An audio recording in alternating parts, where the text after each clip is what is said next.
Shalom, bien-aimés de Dieu, je vous salue dans le nom précieux de Jésus, notre Seigneur et Sauveur.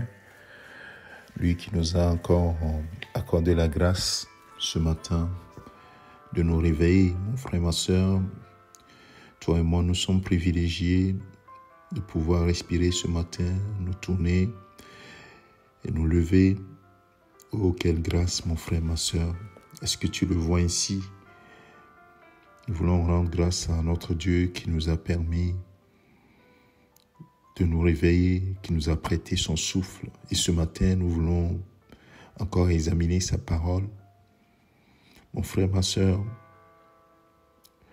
quand tu traverses des moments difficiles dans ta vie, qu'est-ce qui traverse tes pensées? Quelles sont les pensées qui te traversent? Quelles sont les pensées qui te viennent? Assurément, ce n'est pas des pensées de joie. Assurément, ce n'est pas des pensées de réjouissance. Et c'est humain. Et c'est humain. Peut-être que toi qui m'écoutes, tu as médité toute la nuit ou bien ce petit matin, tu as médité sur les choses que tu traverses et tu te dis, Dieu m'a-t-il abandonné? Dieu m'a-t-il laissé tomber? J'ai l'impression que mes prières ne sont pas exaucées. Ou j'ai l'impression que moi seul, je traverse des choses tellement compliquées. Oui, ce sont des pensées qui nous traversent. Et tu n'es pas le seul, tu n'es pas la seule, mon frère et ma soeur, à avoir ces pensées. Mais ce matin, le Seigneur veut te donner un message qui va à l'encontre de ces pensées. Si tu as reçu Jésus-Christ comme Seigneur et Sauveur, sache que tu es devenu un enfant de Dieu. Si ta foi est en Jésus-Christ, mort, ressuscité, la Bible dit que tu es sauvé. C'est-à-dire que tu es passé de la mort à la vie. Et que le plan que le Seigneur a pour toi, c'est ce plan maintenant qui est en cours d'exécution. Alors, la question qui se pose, c'est Dieu maîtrise-t-il son plan dans ta vie ou les choses lui échappent? Je peux déjà répondre par donner cette réponse. Dieu est au contrôle de toutes choses. Dans la vie de ses enfants, il a la maîtrise. Parce que tu es dans sa main, nous sommes dans sa main. Et il a la maîtrise. Notre vie est cachée avec Christ en lui. Mais si c'est ainsi, alors pourquoi laisse-t-il que nous traversions des choses difficiles parfois? Parfois des pleurs, des angoisses. Et ces situations difficiles nous poussent à la colère, parfois à des accusations, à chercher un bouc émissaire. C'est tel ou tel qui est la cause de cette souffrance.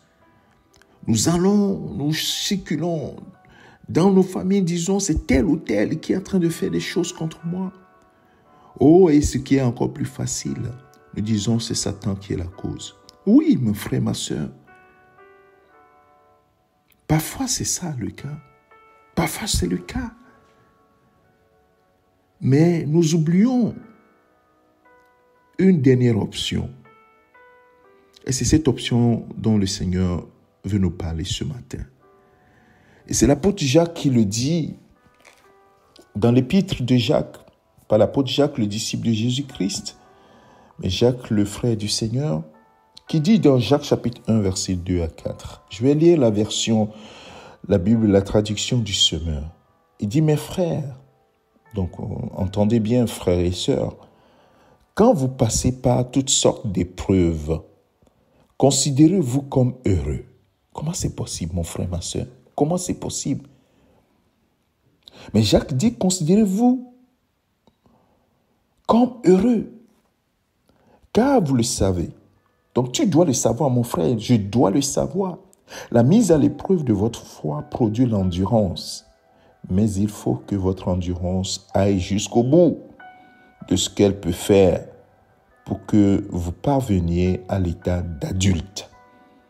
et soyez pleins de force, des hommes auxquels il ne manque rien. Waouh! Donc, Dieu a un but. S'il laisse passer, il a un but. S'il laisse cette situation, il a un objectif. Il veut que tu sois endurant. La traduction, Louis II dit, il faut que tu sois patient. Mais il faut que la patience accomplisse parfaitement son œuvre, afin que vous soyez parfaits et accomplis sans faillir en rien. Donc ça veut dire que si je sais que l'épreuve que je traverse, Dieu est en train de me perfectionner, me rendre parfait, pour que rien ne me manque, pour que je ne faillisse en rien, alors je vois la chose différemment. Ça devient pour moi un sujet de joie. Mais il reste une question. Comment je dois traverser cette période? En comptant sur sa grâce, en me confiant en lui, en me recommandant en lui et en gardant courage. C'est pourquoi il dira à Josué, fortifie-toi et prends courage. Fortifie-toi et prends courage. Et Jésus dira à ses disciples, vous aurez des tribulations dans ce monde, mais gardez courage, j'ai vaincu le monde. Est-ce que toi aussi tu peux garder courage, mon frère, ma soeur? Jésus a vaincu le monde. Ce que tu traverses n'est pas une fin en soi, mais c'est forcément une marche pour aller plus haut, pour devenir plus fort, plus affermi, plus proche de Jésus. Alors garde la sérénité et que tes yeux soient portés vers lui. Nous allons prier. Seigneur, merci à toi. C'est des paroles très difficiles. C'est des paroles difficiles à accepter. Et pourtant, c'est ce que tu nous dis ce matin. N'oubliez pas l'option que parfois je permets ces choses pour fortifier, pour vous donner l'endurance, permettre d'être endurant, permettre de devenir des adultes, de parvenir à l'état d'adulte, avec plein de force, des hommes, des femmes à qui rien ne manque, des hommes parfaits. Ô Seigneur, à celui qui écoute ce message ce matin, je te supplie, donne-nous ta force, à moi-même, à mon frère, à ma soeur, donne-nous ta force pour traverser ces moments difficiles, pour être ferme dans la foi, que notre foi ne défaille point, que nous ne soyons pas amers, que nous ne soyons pas dans la colère, nous ne soyons pas en train de chercher le bouc émissaire, mais que nous puissions compter sur toi et prendre courage.